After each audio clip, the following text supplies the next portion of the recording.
You ask Tiger to solve. This deals with linear equations with one unknown. The final result is z equals 6. Let's solve it step by step. Group all constants on the right side of the equation. Subtract 23 from both sides. Group like terms. Simplify the arithmetic.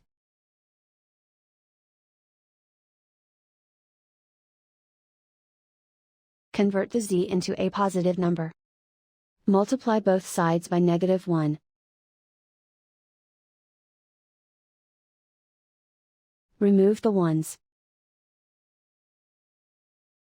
Simplify the arithmetic. And so the final result is z equals 6.